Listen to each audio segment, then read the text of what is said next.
Folks, I'm getting hungry, and you know my favorite part of any meal, snack, or game day app? That's right. The GOAT, or should I say the greatest of all time, Frank's Red Hot. It's got the perfect blend of flavor and heat that elevates all foods, from wings to buffalo chicken dip to even ice cream. That's right, I said ice cream. And with a roster of flavors, from OG to sweet chili, you can put that shit on everything. So make every dish the greatest and eat the GOAT. I'm nervous, Dan. Because? Well, we have a great guest coming on today. Chris Fowler. He's one of my favorites. Matter of fact, some may say he's a colleague of mine. And I feel like, I don't know, I want to impress him. Yeah. You've struggled there this week. Diana Rossini and Nick Wright. You're doing Zaz stuff in front of the media elite, and you've stumbled a couple times. Yeah, and I wasn't nervous around any of them, but it's Chris Fowler.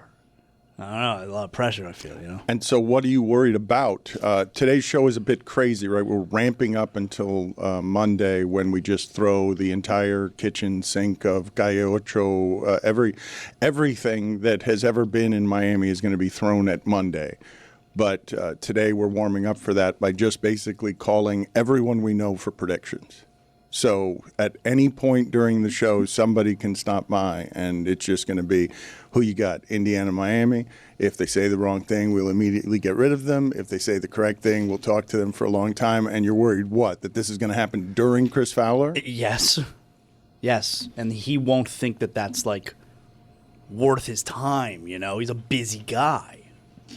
And so you think he's going to blame you instead of me on that? Well, I think it's guilt by association at the very least, right? Are you guys worried about this at all? Because I want to have as many voices talking about this game as possible, but that is a pretty signature voice to have, and to interrupt him for, say, I don't know, Brad Williams might be strange. I don't know. I feel like that's exactly what we want this show to be. It's been that kind of week. Yeah, but Zaz is scared. It's been that kind of week, and Zaz has played nervous some this week, but he hasn't said before a show, I'm nervous. Right, I like the show being that, but this is Chris Fowler. That's the point. This is Chris Fowler. And we got Tony on campus. This is exciting, Dan. They actually let us on campus. Is that right? I don't think we told anybody. It's just a campus you can walk on.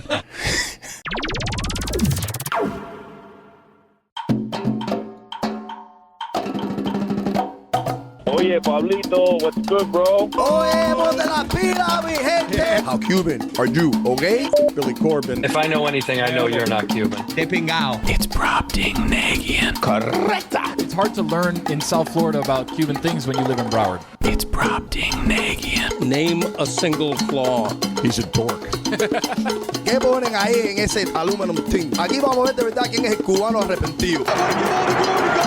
Two coladas. Dale. It's Brobdingnagian. Mira, una colada que compré aquí. I don't know what talco is. Oh, Jesus. Por tu madre. I imagine it would be like, yo mama, por tu madre. Saludo. Más sabe el diablo por viejo que por diablo. Is this a Cuban expression? What the hell does this mean? ¿Cómo sentimos de los huracanes? Compota, is that like the raspberry compote they do on Great British Baking Show? Oye, los huracanes. Guess where we're doing the party? We're doing it at Bird Bowl. He had Cuban coffee for the very first time. He thought he was having a heart attack. You hit la cazuela, bam, bam, bam. And that's what that is. It's Brobdingnagian. La Universidad de Miami, los huracanes viven en el corazón de nuestra familia. How'd I do? Yeah. Dave Dunn, what's your favorite Cuban dish? ¿Qué tenemos ahí? Ay, cuidado, pastelita de guayaba, pastelita... No, guayaba no. Is talco and baby powder the same thing? Yes, you doofus. All right. What kind of Cuban are you? Pastel de coco. Are you a bread chaser? Because they have them right here, dude. Oops, there goes another rubber tree plant. It's Brobdingnagian. I love you, Miami. I am not quite ready for everything that cometh this way. I am not ready for today's show. We've got some sound I have to get to of Darren Waller, of Eric Spoelstra, and weirdly of Dan Soder. But before we get to the bigger sounds, I need to do some calisthenics around here with just the sounds at my availability today. What sounds do I have available today to get people fired up? Okay, Jessica snoring is not a sound that's going to get anybody fired up. I thought that was doctored. People have to think that's doctored. People have to think that we're faking that. Can you get me any of the Zaz mess-ups from this week? The Packers win or the Bears lose? Get me a different one. Shitty, you want to know how that? What were the kids doing? Shitty, you want to know how that? What were the kids doing? Get me fired up for the Miami game with some of the sounds that we had. Give me some different. Ass kicks ass. Yeah, that's a good one. I want to give all the glory to God. Yeah, that's not bad. It's prompting. No, something bigger than that. Oops, there goes another rubber tree plant. Well, I'm ready. Perfect. I'm ready now, too. Let's, before we get to the SPO sound, because the Heat haven't had a lot of things like this where you're watching the coach take out a player. You didn't understand what I was trying to ask? I would love somebody who's listening to yesterday's show. Let's play the whole sound from yesterday. Somebody who didn't hear yesterday's show and is just listening to today's. I would love for them to try to translate what Zaz was talking about here. Shitty, you want to know how that? What were the kids doing? See, this is what I'm worried about with Fowler. Like, one of you is going to decide it's fun to play that for Fowler, and then I'm disgraced. You mean like asking a guest what's the hardest thing about the life? The SPO sound is not something you'll see a lot of in Heat history, the coach putting his voice publicly. They keep this stuff private unless they're trying to embarrass somebody. Dan, I don't think we've heard Eric Spoelstra speak this way about a player since Khalil Ware. Can you guys get for me, before we get to that, though, the sound of Darren Waller on Johnny Manziel's podcast? Before we get to the stuff he had to say about Tua, which I thought was interesting, it turns out he's the guy who was in the exit meeting that I was telling you guys about that was just sitting there, and it happened the way that I told you it happened, where Waller's just sitting there across from McDaniel, and then listen to what happens next. I was at the scene of the crime, bro. I think I was the last person that saw him before he got fired. My exit meeting was that Thursday morning, and he's like, definitely want you back next year, and we're just like reflecting on the year. And then Stephen Ross kicked the door in, and he comes in and like joins the conversation. We're just all talking, reflecting on the year. And then the conversation kind of hits a lull, and I'm sitting across the desk from Mike. Stephen Ross is standing there just kind of looking at me like, it's time for you to get the hell out. I looked at Mike. He was like, we'll finish this conversation later, because I didn't know they had the GM search was in full flow. I didn't know what they had big business to talk about. Like, so I go out to the meeting, I go downstairs and get a massage. I come up from the massage, check my phone, he's fired. I'm like, damn. Wow. Like, that's fast to go from the meeting room. McDaniel thinks he has a job to coming out of the massage, and it's already in the news. Like, they've already released it, and McDaniel was the last to know.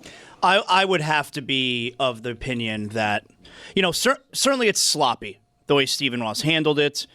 Why didn't he fire him on Black Monday? Why did McDaniel have the impression that he was saying he's doing exit interviews? African-American Monday. But I would have to figure that the new general manager, maybe even several of them that they were interviewing, said we should move on. Like I would go in a different direction. I think it's interesting that if I'm right about that, I think it's interesting that Stephen Ross decided, okay, I'll fire him. I'm not going to hire you and make you fire him. McDaniel ends up, in a situation where this is a little bit embarrassing, and his friend, Dan Soder, the comedian, a childhood friend of Mike McDaniel's, was all manner of pissed off about this. Is this the We Must Be Drunk podcast?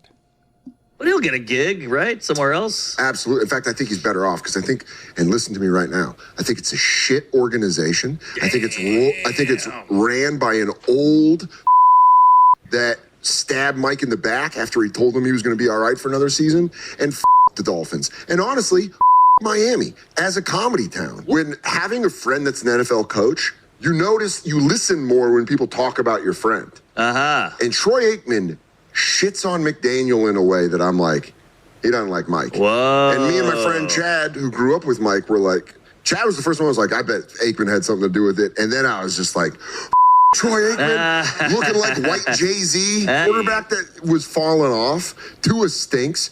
But listen, I think McDaniel got fired because he tied himself to Tua and they lost. That's a sign of my friend being loyal. So like as a friend, I go, yeah, he stuck with him. And I hope the next team he goes to, the quarterback goes, well, this guy's stuck with him, so I believe in him. Yeah. So I'll play for it. I just hope McDaniel goes and wins 10 Lombardi trophies and then shoves them up the owner of the Dolphins' asshole one at a time. And I hope the Dolphins never win another game. Woo! You're stupid. Your old logo's better. Your new logo looks like a penis jumping through a Nuva ring.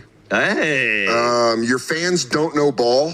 A couple of them at the stadium, it was like crazy watching them not know when to cheer on third down. Jesus Christ. That whole organization. Okay. So he's mad. Thank you, Mike, for the help there. The thing that I was noticing, Zaslow, during that, and I understand the sound is spicy, but I was noticing the Mark Norman sounds and only the Mark Norman sounds. And the reason I was noticing them is because before I did his show with Sam, Sam told me he doesn't know anything about sports. So the sounds of Mark Norman coming out of him are like, wow. He doesn't, but he doesn't care at all about just about anything. Dan Soder's just railing against something that Mark Norman doesn't care about. Whoa. And me and my friend. He had good contributions, I thought. He did. That's a proper reaction, shoving 10 Lombardi trophies up Stephen Ross's asshole. 10's ridiculous. 9 maybe, but 10. Right, he's 85 years old. You got to go to the grave. You got to win them in a row, and then you got to go to the grave. At 85 years old, you got to think the second one being shoved up there probably kills him. There's a lot to talk about in the Miami Heat organization, but before we get to that, though, the sound he also dropped in there, and I'm curious whether any of you care about this part. Maybe you don't. I believe Dan Soder when he says, my friend was told he has another year, and now where are we on that? Like that particular detail of what are you guys doing? Because Ross is sloppy. That's exactly what Ross is sloppy. I would imagine Ross told him, I'm not firing you. That's why Black Monday came and went, and McDaniel's still the coach. African American Monday. And then he hired a GM who wants to move on. And okay, like he's going to move on. He's sloppy. I don't think Dan was really wrong about anything there. The Miami being a shit comedy town. Come on now. Well, okay, fair enough. And honestly, Miami as a comedy town. The fans that don't know ball, I actually think that's fair. But, I mean, yeah, Stephen Ross probably didn't handle this right. I mean, we can tell from where we're sitting, right, without knowing much. Mike McDaniel was saying that he was going to be involved in the GM process. That is a little sloppy, and I can certainly understand why anyone close to Mike McDaniel would feel like this was handled incorrectly. We're going to have Darren Waller through here for a South Beach session. I find him refreshing. Listen to what it is that he is saying here, though, as it relates to Tua. Zaz, have you heard any of this sound where he's talking about a teammate and being in a huddle and being in a locker room where you're not sure if your friend and teammate and leader's head is right? But I was watching most of training camp, so I'm on the sideline. I'm watching this man throw darts every practice, bro. Like, it was just like, what the am I watching? Like, I'd never seen the anticipation and the accuracy out there. So it's like, I think from my standpoint, the skill set for him is still there.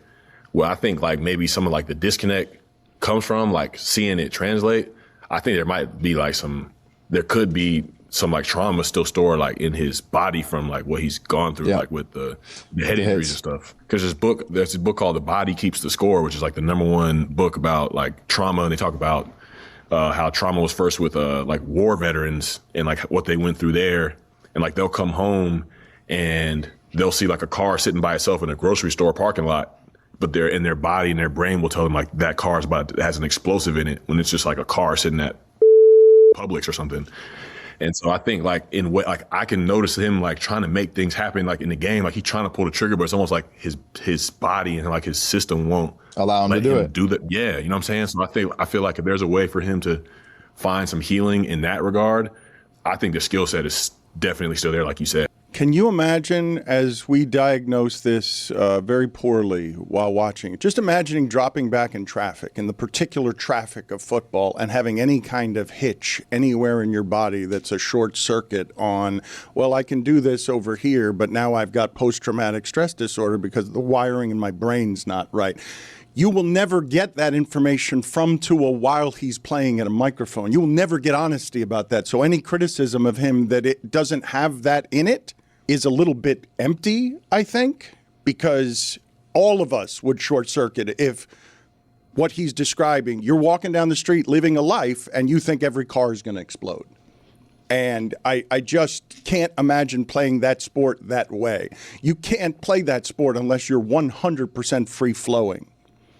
I think we saw it, right? Like, I think it's a perfectly reasonable explanation or observation that Darren Waller is giving us. But it's not in there. any of the criticism of Tua. Like, the criticism of Tua doesn't have that compassion in it. No. None of it. No. It doesn't have any of the idea that somebody might be out there playing scared and can't tell anybody he's scared, although it shows up in his performance. Really? I kind of felt like that was the gambit when it came to Tua, that he was forever changed by what happened, and naturally it would affect how he plays the game. You think the majority of America, when they've been arguing for years about the polarizing quarterback of the Dolphins, can he play, can he not play? You think the majority of Americans are saying he's regressed because of his brain? Maybe I'm an idiot, but I think that's implied when you discuss Tua and all that goes with it. I think we saw this year and acknowledged throughout the season that he looks scared. And I know that's something where when you say that about a football, but what do you mean they're all tough? You're not scared. It's like, no, I think in this instance, we're watching a guy who looks scared back there. Perhaps it deserves more nuance, but I just assumed that if you're familiar with Tua's story and the downward trajectory of his professional career, that the head stuff is all encompassing. Doesn't it feel cold to you? Yes. Because it doesn't. If it were encompassing, I would think it would show up as compassion somewhere in the critique, somewhere. I think, look, people have gone at Tua. Every time we talk about his play, I think we've worked that into the conversation. And by working that into the conversation and making it a part of the discussion, I do think that does show compassion.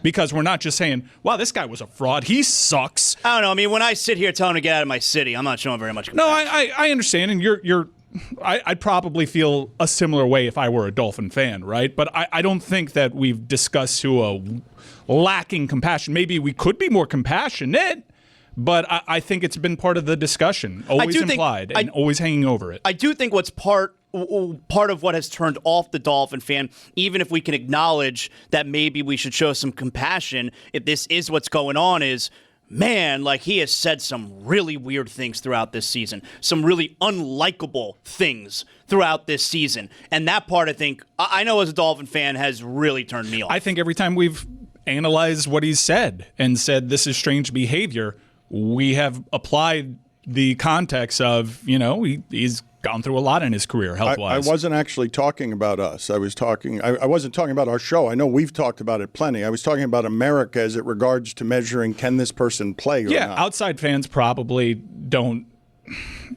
think of it. Yeah, I don't think they're looking at it that hard. He had some pretty shocking concussions on standalone TV windows. Yeah, but I just don't think any of us really understand it. Like, how can we possibly? Does anyone? How can we possibly understand it? He was the league's leading passer, and he is very clearly dropped off. And there's a line of demarcation from when he had the fencing hands. So, everyone's deploying AI agents now. They're automating tasks, running workflows, making decisions, basically moving faster than anyone can keep up with. And when they work, it's great. But when they don't, they delete the wrong files, make changes you didn't authorize, or just go completely rogue. That's the scary part of AI. It lets you move fast and break way more things in way less time. Rubrik Agent Cloud is the only platform that allows you to monitor, govern, and rewind AI agent actions. One platform to help you unleash more agents faster without the risk. It's running in the background the whole time, giving you full visibility, enforcing guardrails, and making sure agents don't go off script. This is why hospitals, banks are turning to Rubrik Agent Cloud. It's real AI resilience that doesn't slow innovation. If your business relies on AI agents, you need the ability to monitor, govern, and rewind their actions. Right now, Batard Show listeners get exclusive early access to Rubrik Agent Cloud. Head to Rubrik.com. That's Rubrik.com. Rubrik.com. Happy New Year, everybody. 2026 is already getting off to an incredible start because you want to know how I rang in the new year? It was with a bunch of friends in a Dallas hotel lobby bar ordering a bunch of Miller Lights because that's how you do it. That's how you make special memories. Miller Lite has been by my side at many special football memories this year, and hopefully we get to write a few more memories with Miller Lite. Some of my most legendary moments have started that exact same way. A buddy's house, a lobby bar, a game, no big plan. And then you crack open a Miller Lite, you take a sip, and you look around, and you immediately recognize that you made the right call. Legendary moments start with Miller Lite. Great taste, 96 calories. Go to MillerLite.com/Dan to find delivery options near you. Or you can pick up some Miller Lite pretty much anywhere they sell beer. It's Miller time. Celebrate responsibly. Miller Brewing Company, Milwaukee, Wisconsin. 96 calories and 3.2 carbs per 12 ounces. All right, kicking things off with Smirnoff, the official vodka sponsor of the NFL and the number one vodka in the world. Chris Cody, you're here. Smirnoff! Wow, you're on the money with Smirnoff. Smirnoff! Chris, you know what goes great with Smirnoff? Smirnoff! Yes, but I'm really talking about game day fit. The style's got to match the vibe. Smirnoff! All right, here's the deal. Game day is everything, and that's exactly why your fit has to match the occasion. Smirnoff! Starting this December, Smirnoff is giving fans 21 and over the chance to score limited edition Smirnoff commission merchandise from some of today's top creators, including Kayla Jones, Gavin Matthew, and Aleli May. Smirnoff! Here's the kicker. One lucky fan will take home the grand prize, a trip to the biggest game of the offseason. Plus, one fan will win Aleli May's one-of-one game day jacket. Wow. The merch will be dropped on select dates from December to January 21, and it's all courtesy of what brand? Smirnoff! That's right, Chris. Fans 21 and over can head to Smirnoff socials to learn how to sign up. And don't forget to grab a bottle of Smirnoff vodka, number 21 at your local retailer. Smirnoff! Please drink responsibly. Smirnoff! Number 21 vodka distilled from grain, 40% alcohol by volume. The Smirnoff Company, New York, New York. Please do not share with anybody under legal drinking age. Smirnoff! No purchase necessary. Must be legal U.S. resident, 21 or older. Sweepstakes starts 12/15/2025 at 12 a.m. Eastern and ends 1/23/2026 at 11:59 p.m. Eastern. See official rules at program website. Dan Batard. John, can you rate my Al Pacino from that billiard scene in Carlito's Way if I do it for you? I think it's pretty good. Yeah. Okay. Stugats. You think you're big time? Well, you're gonna die! Big time! That is on my infamous scale of 1 to 10. That's a 7.6. Solid. Good job. Good job, Dan. Good job. That's a Suey nominee right there. Good. This is the Dan Le Batard Show with the Stugats. I see that Tony is on the lovely, lovely campus of the University of Miami. I was thinking today, man, oh man, did I feel my age today? Because it didn't dawn on me until today because it's 2026. Oh, shit. It's been 40 years since I walked onto that campus to go to school. 40. That's the face to make, Tony. That is correct. That's exactly the face I made when I was like, Tony's going to campus today, and I walked on it for the first time 40 years ago. Tony, what's going on out there? Last time you were at a bakery, too. Can you feel the buzz? Can you feel the emotion? Can you feel the electricity of students walking past the lake and people at the architecture school thinking of the hurricanes? I can definitely feel the buzz in the air, Dan. There's about 17 people walking around campus right now. It's still a little early. There's classes going on. People are definitely looking at me like, who's this guy? Why is he here? There's a camera. People are kind of confused by the camera. But I feel like a little bit of kind of an infidel because I was never allowed to even get on the campus. Last time I was here was for Frank Haith's team camp when I was a sophomore in high school. So like 20 years ago. But yeah, Dan, so excited to be here. We've already got a person who's a big fan of the show. And can we interview him really quick? Yeah. Is that okay? Let's go. Okay. All right. We got Manny here. What's up, Manny? What's up, guys? Big fan of the show. Manny was at Columbus. He's also working on the broadcast team here at University of Miami. He was also over at Columbus a couple days ago. Graduated with Fernando Mendoza from Columbus. But I want to ask him, Danny, very important question. Manny, how many Mannys are there at Columbus? There's actually quite a few Mannys at Columbus. So I want to say the kids that graduated with me, there was about 3 more Mannys in my class. There's no way. There had to be like about 10 or 11 or 12 at least. It wasn't that much, but mine was, I'm Emmanuel, but most of them were Manuel. So it was different kind of Manny. Top 5 names at Columbus. We had to go Manny, We got to go Alex. Armando. There's got to be a lot of Amanditos. No, that's Dan. That you're talking about from the 80s. Nobody calls their kid Amandito anymore. Couple generations. There's got to be Nicks. A lot of Nicks. There was my best buddy from Columbus that's here right now. Name is Nick. And then there's a lot of Jose's as well. Ooh. Yeah. Okay. So yeah, Dan, he graduated with Fernando Mendoza. So to see Fernando from what he was in high school to where he is now, how do you gauge that? Well, I mean, he's still a great guy, a good friend still. Well, I wasn't that great of a friend with him when I was there, but we had classes together. But I still give him a text every time he had a big win this season, and he did respond, which was pretty cool. Every time, or? Every time. Okay, so we're trying to figure out somebody who could say a bad thing about Fernando Mendoza. Coach Dunn said that he was a dork, and that's kind of the worst that we've had. Is there anybody that we can find anywhere that can say something bad about Fernando? A little bit of a nerd, smart guy. That's about it. I can't say anything bad. Would his brother say something bad about him? Can we find his brother? Alberto or Max, the little one? Ooh, I don't know. You tell me. Who's spicier? Well, Alberto's his teammate, so I don't think you're going to get anything out of him. Maybe the little brother, Max, but he's always with the dad, so they're always hanging out together. Okay, so we've got some work to do, Dan, if we want to find somebody to say something bad about Fernando Mendoza. No, we're doing well. We got lactose intolerant, and we've got a second source now on Dork. We've got Miami's not going to get beaten by a dork. That can't happen. When does that happen? Miami's not going to get beaten by a nerd. Yeah, Dan says there's no way Miami gets beaten by a dork. We have two accounts of him being a dork, and we also have him being lactose intolerant. Did you know that? I did hear that released by the Dan Batard show. I did not know that, but that's news to me. So. He saw my journalism. Anything you... He saw Jimmy's journalism, yeah. Anything you can give us as far as insights to Fernando, insights into Columbus, insights into anything that people wouldn't know in the national landscape? That's a great question, Tony. Thank you, buddy.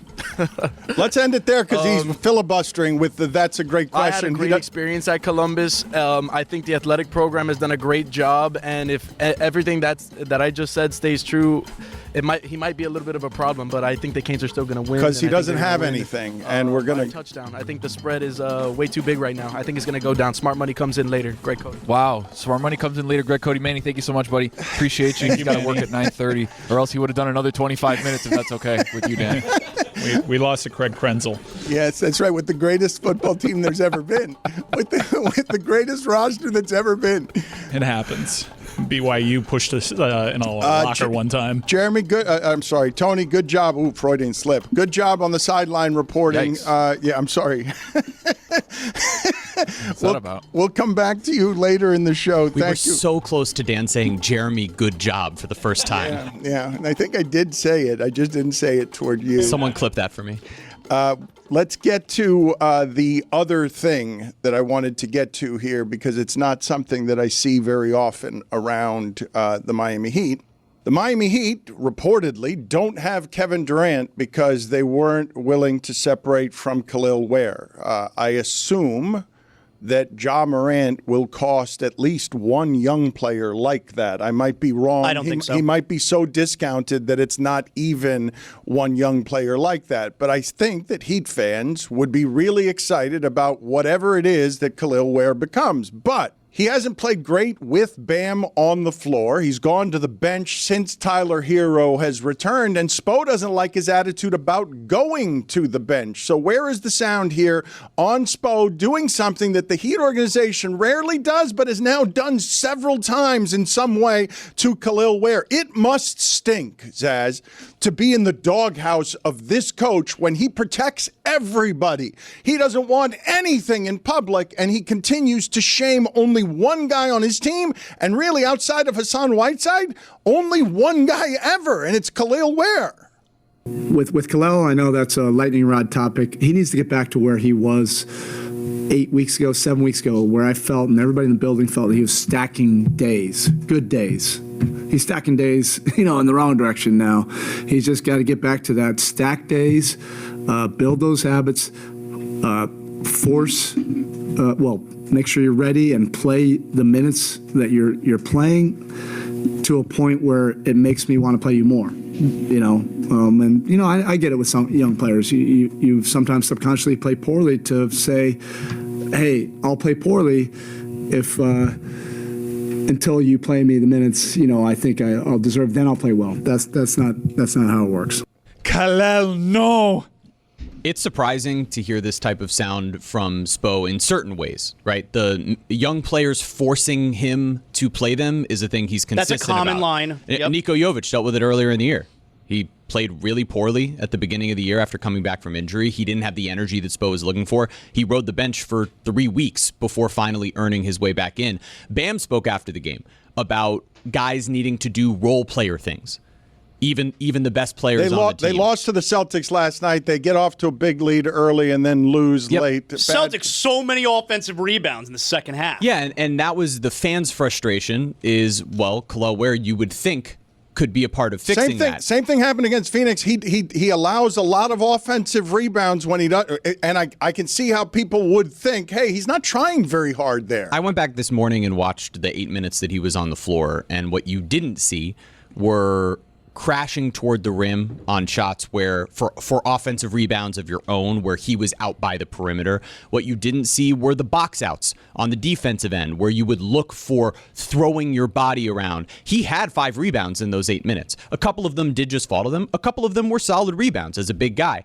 But when you look at him on the offensive end, he took 5 shots. 4 of those were threes. Now, he's a really high percentage three-point shooter. It's part of the offense. But Spo has been looking for this from Khalil all year long, and I think that you can see it when you watch the game. There is a difference between how Khalil plays for the force of a full game when he is engaged from the jump because he's in that starting lineup, he's getting the ball in the first few possessions, versus what it looks like when he's coming in the flow of a game. And I don't know if that's, the insinuation of like, personally sabotaging your own minutes. That doesn't seem like what a professional would do when they're trying to earn their way into the league. But at the same time, you can see the difference in what the motor, which was the one knock on him coming out, not the talent, seems to look like in those games. Bonafide coming. I watched the game with sound on. Whoa. First time I've done that since the play-in game. All 4 quarters? All 4 quarters. And do you guys consider Ware a core piece? I don't. I think here's the issue. Because, but do you not consider him a core piece because you think they're going to use him to trade for another player? Well, potentially that's framing it, but also he's not on the court when the games are hanging in the balance. And the guys that I did see on the court couldn't make a layup. We were puffing our chests out after we beat Phoenix, and then I saw Bam not be able to make a layup. And I don't want to do the repeat takes here. I think it's very clear, and I don't want to put anybody in an awkward situation. 2-time champion broadcaster, guy who does a great job on the broadcast. I think it's fairly evident that this core is not going to get it done. We have seen this core max out, and they're always hovering around the Hawks and Bulls. Something needs to be done to this roster. I don't know how drastic. I just know the core individuals on the Miami Heat roster appear to have a ceiling over the course of several seasons, and that ceiling is 10 seed, maybe get hot in the playoffs.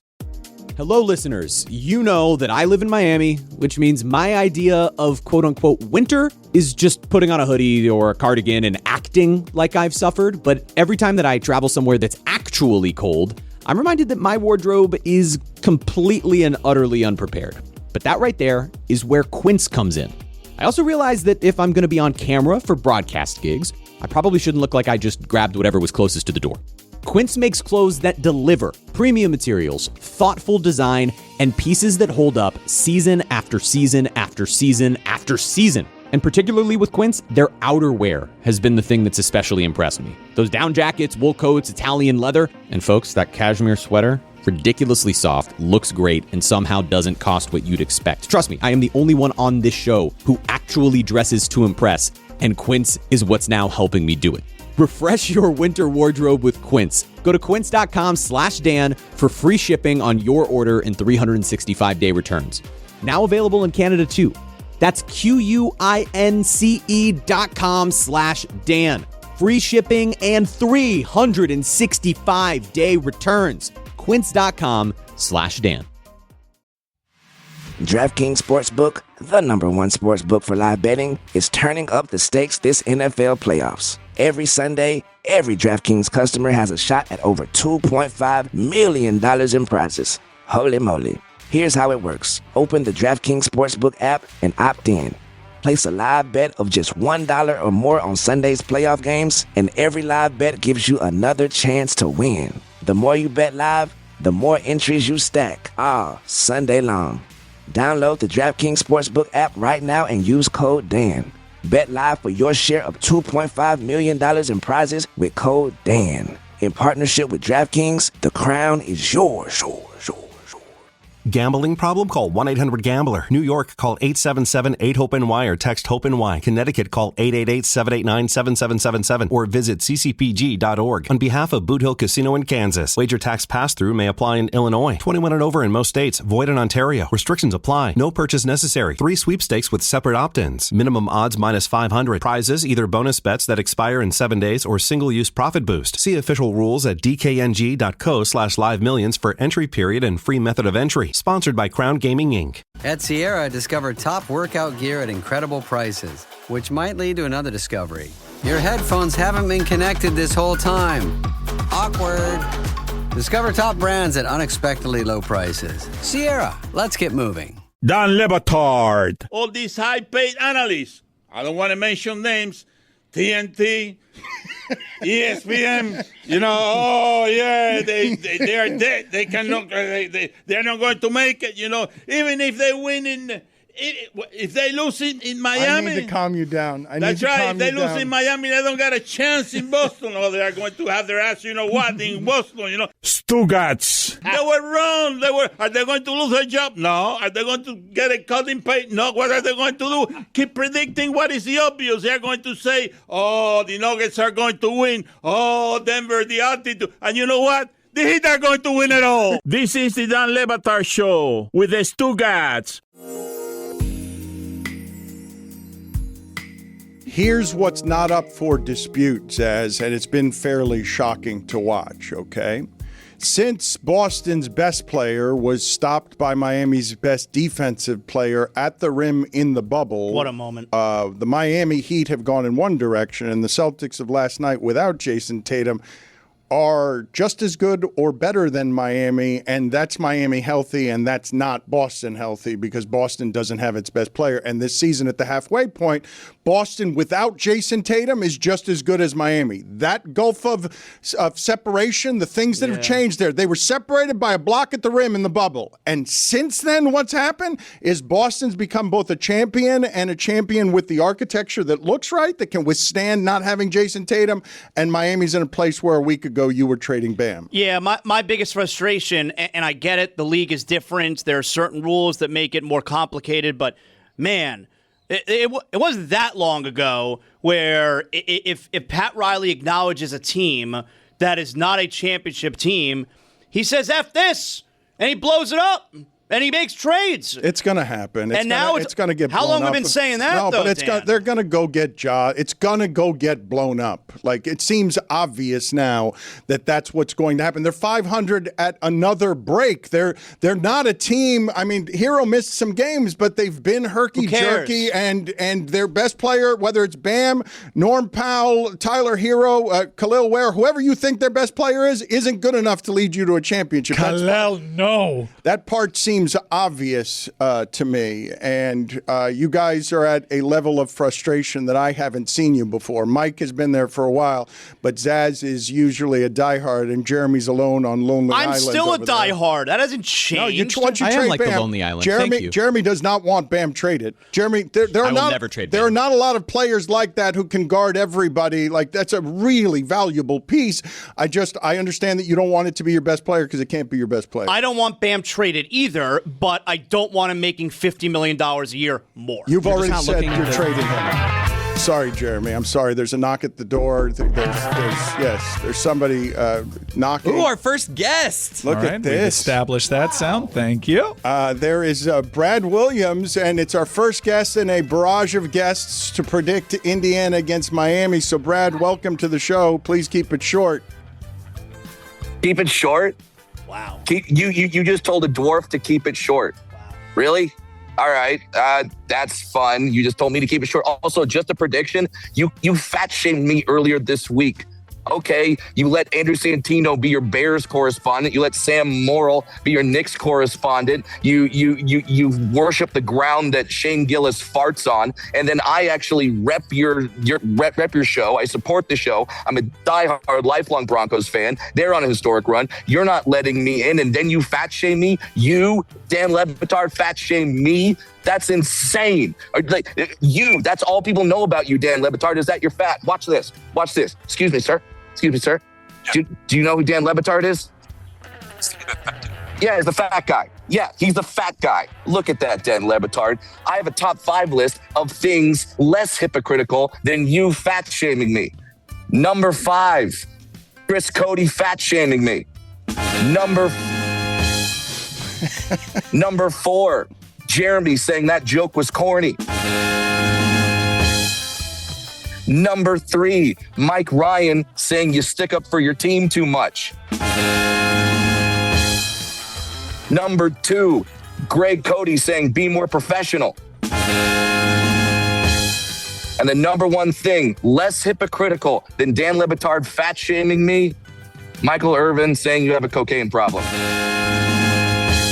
Shorter. Come on, shorter.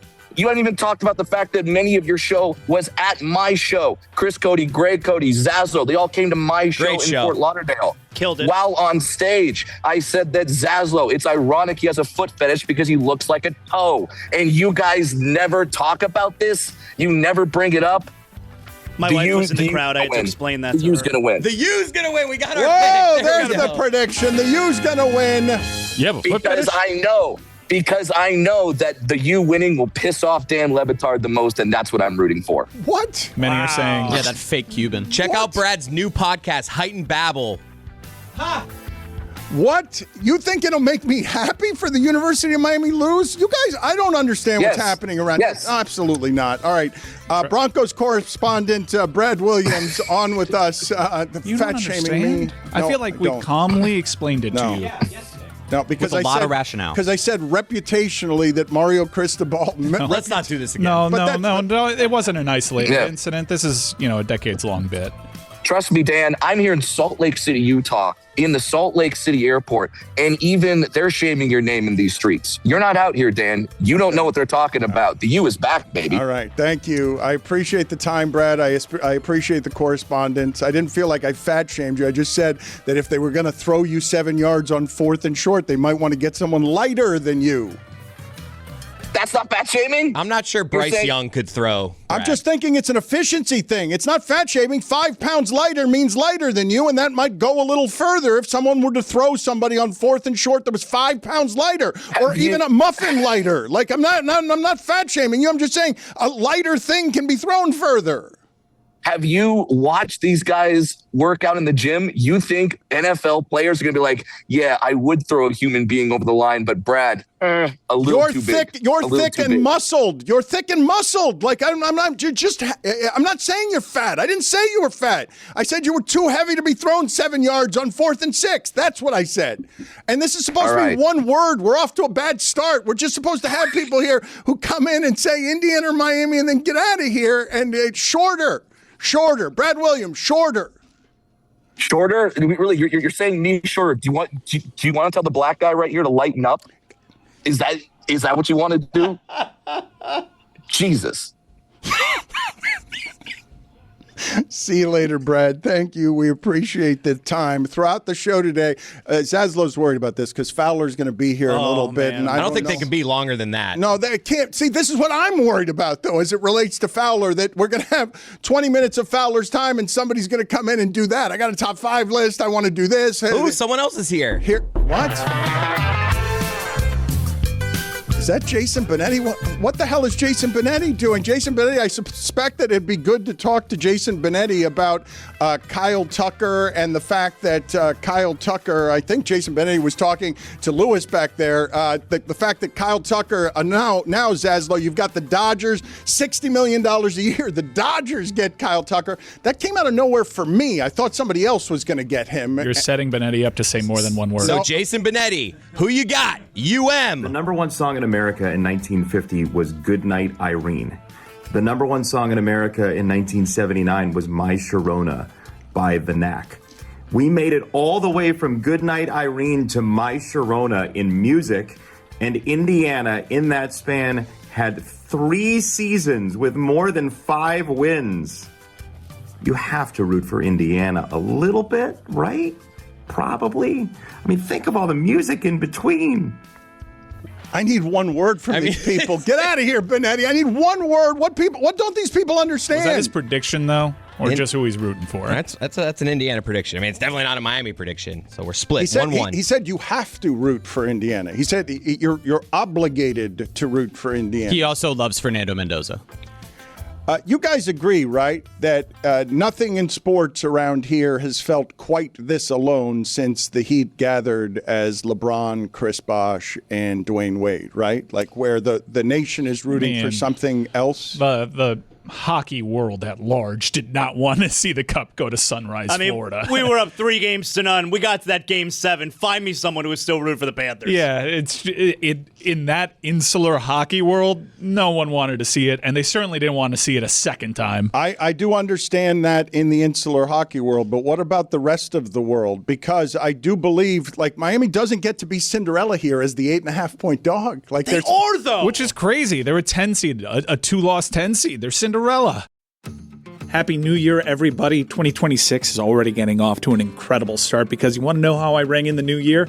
It was with a bunch of friends in a Dallas hotel lobby bar ordering a bunch of Miller Lights because that's how you do it. That's how you make special memories. Miller Lite has been by my side at many special football memories this year, and hopefully we get to write a few more memories with Miller Lite. Some of my most legendary moments have started that exact same way. A buddy's house, a lobby bar, a game, no big plan.